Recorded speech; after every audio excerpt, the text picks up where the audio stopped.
Hi there. Welcome to the Imperfect Prophet podcast for women who wonder. Frankly, as we go through life, I'm sure we wonder about a great deal. First as little kids, then as adolescents, then as young women, then as transitional women. What are we calling ourselves these days?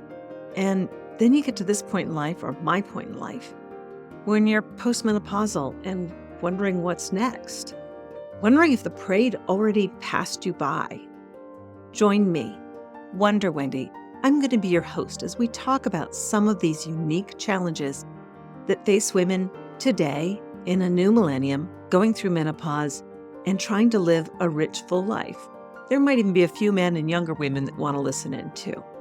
That's okay. But there's a roller coaster and we're all on it. And I'm going to be your guide to help you figure out when you should close your eyes, when you should hang on, and maybe we'll explore some ideas for what works for you if it doesn't work for me, or vice versa. So join the conversation, pick up your favorite beverage, and we'll talk to you soon. Welcome to the Imperfect Prophet. It's late October, the time of Dia de los Muertos and All Saints' Day. In Celtic countries, it's Samhain, when the veil thins between worlds. Across cultures, this is the season of remembering, the time when the days grow shorter. You can see it's dark already.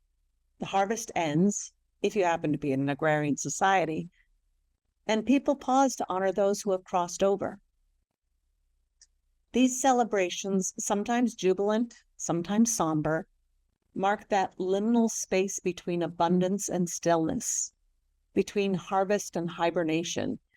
It's as if the earth itself exhales after all that growing and says, rest now. Across the world, others do the same in their own way. In Japan, families celebrate Oban, lighting lanterns to guide ancestors home. In China, they sweep tombs and pour tea for those who came before. In Eastern Europe, people once left a plate of food at the table for visiting spirits during Ziadi. Different names, same heartbeat. Love does not end when breath does.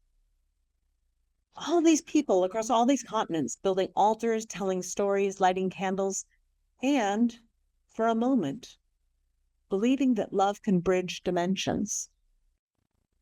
Because it can. Hey there, I've got my beverage. I hope you do too.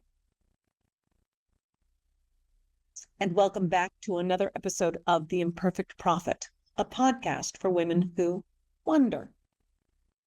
I'm your host, Wonder Wendy, on a very noisy metal table. And today I am attempting to make space to stand in that space between two worlds. The veil is thin at this time of year.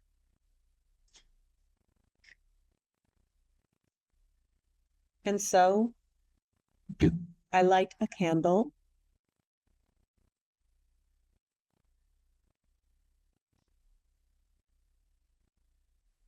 I light a candle in memory of my parents and all the other ancestors who have gone before me.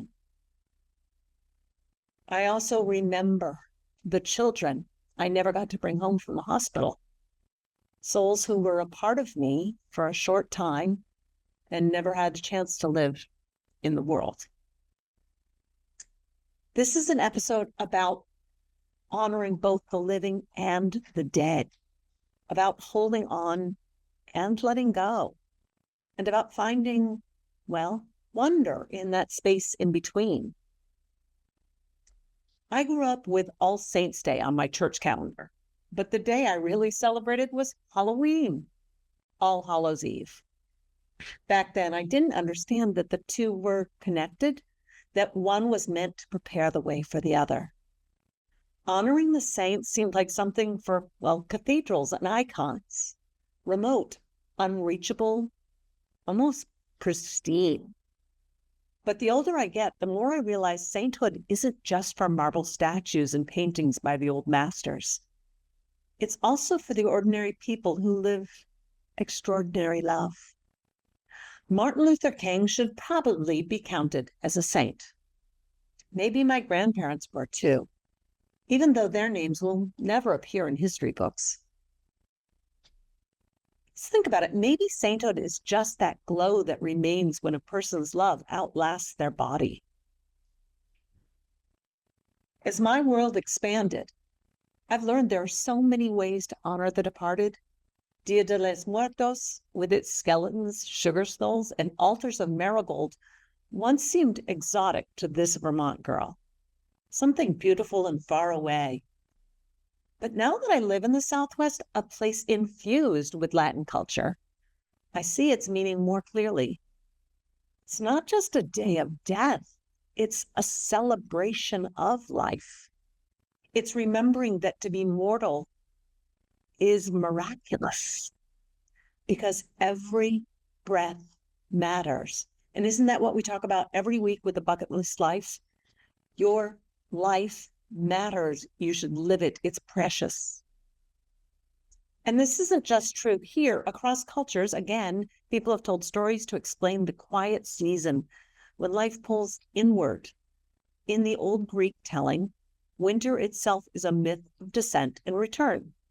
You've probably heard of Persephone, the bright daughter of Demeter, and she is carried to the underworld by Hades, the ruler of the underworld. What you think that is depends on your own perception.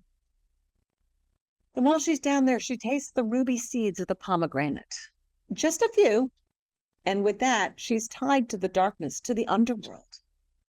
And part of each year, she has to descend back down there. That's the agreement. And when she's gone, her mother grieves. At that time, the fields go fallow, trees hold their breath. The earth becomes a chapel of bare branches. And anyone who's grown up in the Northeast like me has seen stick season. But then return. Persephone will rise again, and Demeter's joy will spill into the soil, sap climbs, green returns, and spring is the reunion of mother and daughter. The world remembering how to grow. The ancients told it this way so we wouldn't forget. There is a season for descent and a season for return. Nothing living is asked to bloom forever. Even love rests, then rises. You've probably seen that in your life. Times when it feels like things are over, but it's just resting, just sleeping. Maybe that's what we practice in late October. And honoring the descendants we can't avoid, trusting the returns we can't yet see. It's the Earth's way of reminding us that endings are never final. They're simply pauses before transformation. Recently, I've been confronted with people in my own life who are standing close to that edge between one world and the next. And I've comforted some of the loved ones standing beside them. A dear friend's mother, in her 90s, just received a possible cancer diagnosis. They're not quite sure. Now, this woman, she is indomitable. A few years ago, she broke her hip, and the doctors didn't give her much of a chance. But she proved them wrong. I think she is what could easily be called feisty. This time, though, she's unsure about receiving treatment. She's tired. She doesn't want to trade peace for pain just for a few uncertain months. When my friend told me, she said, I spoke to her last night. I don't think she's up for fighting anymore. And then she added quietly, it's got to be tough to knowingly face the end, to leave everything and everyone you love without knowing what's on the other side. Wow. That kind of courage to face the unknown, that takes a special grace. And not everyone gets to choose how they leave, but for those who can, choosing peace is its own form of bravery. Then there's my uncle. 88 years young, a phrase that totally fit him. It wasn't so long ago, he was still running marathons. No, he wasn't breaking time, but he was doing it. And Then he had congestive heart failure, and his body grew weaker. And then it was metastasized cancer. And each time he was hospitalized, he'd fight to get out, and he'd say, "Not yet." He told my cousin, "I'm going to go out kicking and screaming." He still tried to remain as active as his fragile body would allow. He wants every sunrise, every joke, every spoonful of ice cream the world will give him. And there's beauty in that too. There's a spark of holy defiance in refusing to surrender before your spirit's done dancing. Now, it's easy to romanticize letting go, but holding on with courage and humor and grit is a sacred act too. Both are love stories. Both are lessons. Both reveal who we are at our core. And guess what? You're allowed to change that too. The trick for those of us who surround them is to honor their wishes, to love unconditionally, whether it means holding on or letting go. It's hard, isn't it? To love someone enough to let them steer their own ending. We want to fix, to heal, to hold on. Bearing witness can feel so helpless. But it's actually the highest form of respect, the art of standing steady in love. I've walked both roads before. When my mother knew it was time, she said so. She slowly shut down. She wanted us to hold her hand, say the words, let her drift. The morning she died, the family gathered around her, telling stories, singing hymns, crying, laughing. They said a proper goodbye. I missed that moment because I was at a friend's wedding. But I've always taken comfort in knowing she was released, surrounded by love. A little while later, when I arrived, I found my dad sitting quietly beside her, beside the shell that had been his wife. I had never sat with death that intimately before. We talked quietly until he said, "It's okay. They can take her now." That final stage of letting go isn't easy. It never is. No matter how ready we think we are, death invites us into honesty about what matters, what doesn't, and what remains. 6 years later, my father was ready to join her. His mind and spirit were oh so strong, but his body was failing. Parkinson's robbed him of movement. Macular degeneration took his sight. When medications no longer gave him the dignity he wanted, he chose to stop the treatments and enter hospice. He lasted longer than expected, long enough for us to start writing his eulogy together. He gave me notes from his journals, filling in a few details between labored phrases.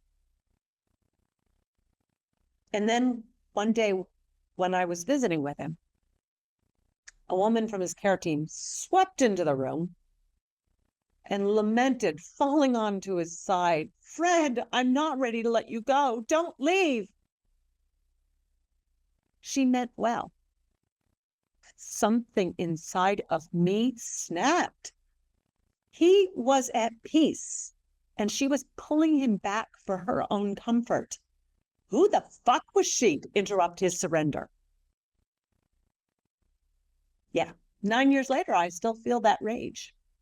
Because love isn't about holding someone hostage to your fear.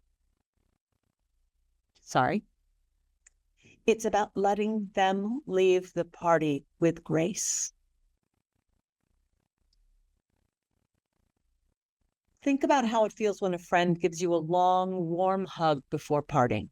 That peaceful, wordless exchange that says, thank you for being there. Now think of the other kind. The one where someone clings to you, sobbing, saying, don't go.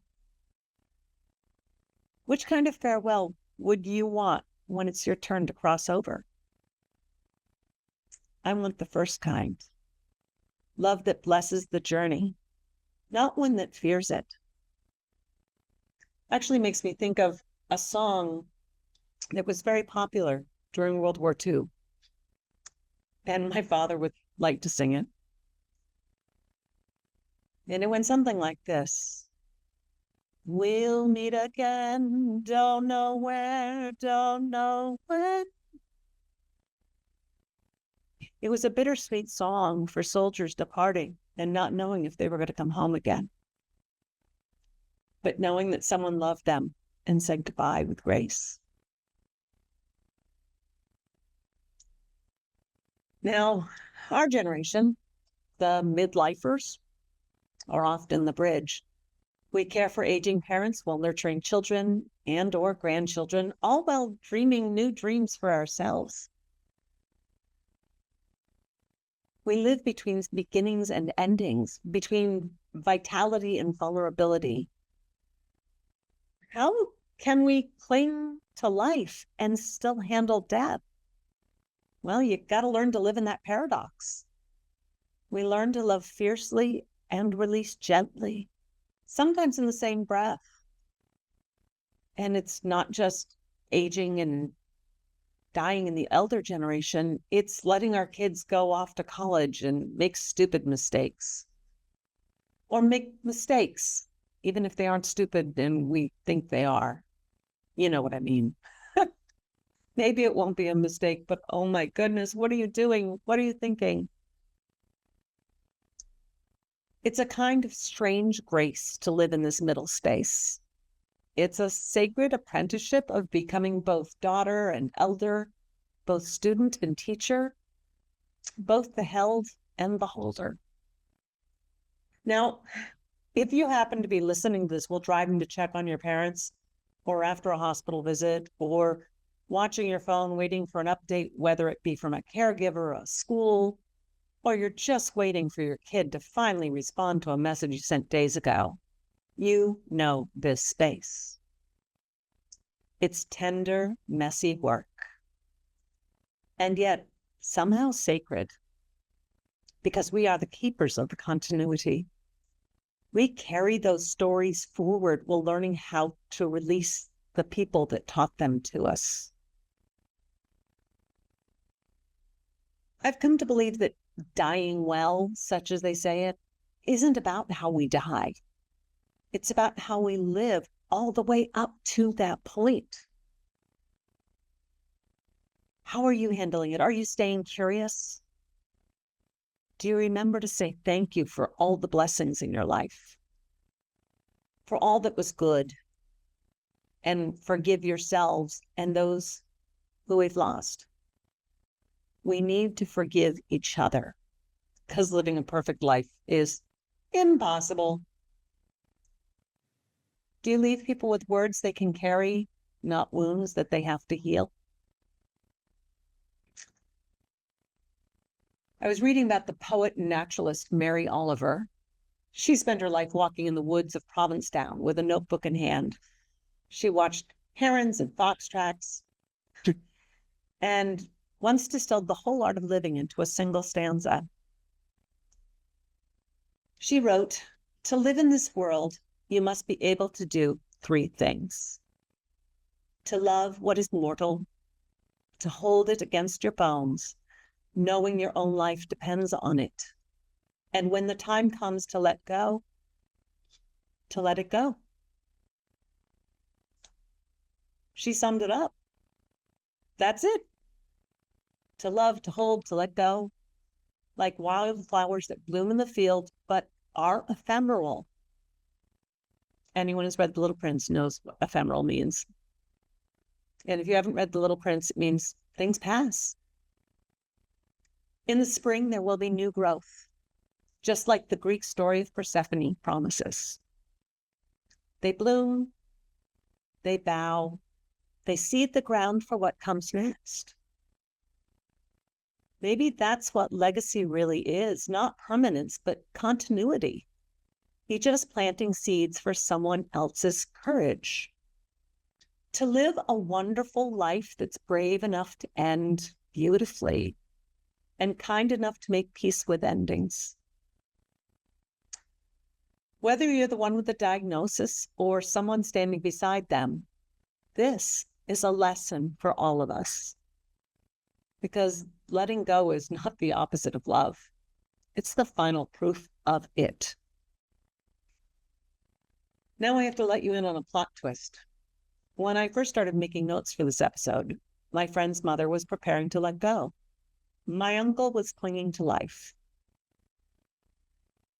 In the days since, one has found out that the treatment may not be as extreme as she feared and is considering it. My uncle, conversely, did a round of farewells and realized the pain was increasing. He entered hospice, and with the help of morphine, he joked that he needed to complain to the doctor. His problem was that he didn't have any problems. My cousin told me a few hours later he, quote unquote, ran through the pearly gates. Seems an apt departure for a man who ran marathons for many decades. And then the next morning in yoga class, I experienced a peaceful moment as I pictured him reuniting with my mother, his sister, with a great big hug. Whew. Excuse me, I'm going to take another sip here.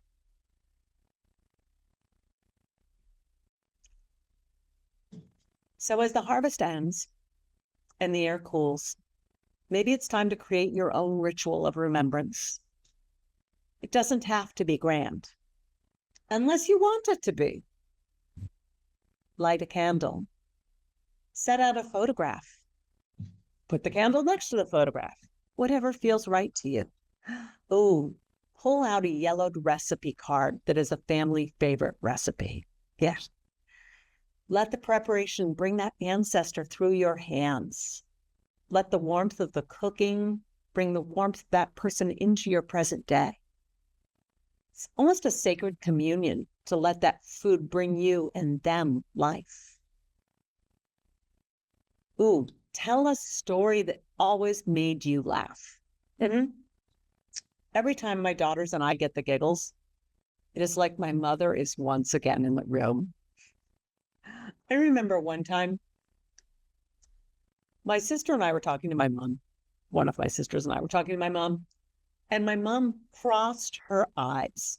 Now, neither of us had ever seen our mother make a face like that, and we started to laugh.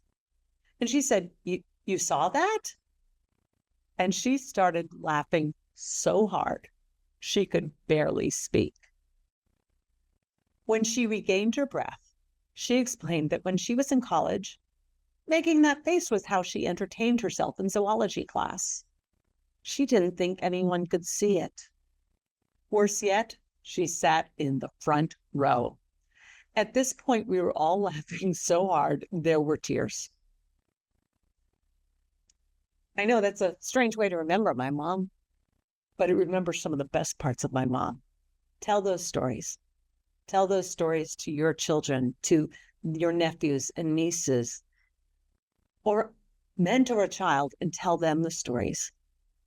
Just tell the stories. Now, maybe what reminds you is a fishing hat hanging in the garage, or a perfume that reminds you of a long-lost friend. Whatever brings them close, let it. That's remembrance in its simplest form. Every day, resurrection. Play their song. We'll meet again. That's how we keep the conversation going with those who have gone before us. That's how we make death less of an ending and more of a continuation, just in another key. I've heard it said that in Mexico there is a saying, you die 3 times. Once when your heart stops, once when you're buried, and when your name is spoken for the last time. So speak their names often.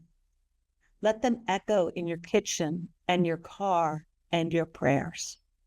Because our loved ones don't disappear. They become the quiet whisper that says, keep going. They become that nudge that tells you to call that friend, take that trip, say that thing that matters. They live on the way we love. We are their seeds, and it's our responsibility to grow and spread more seeds.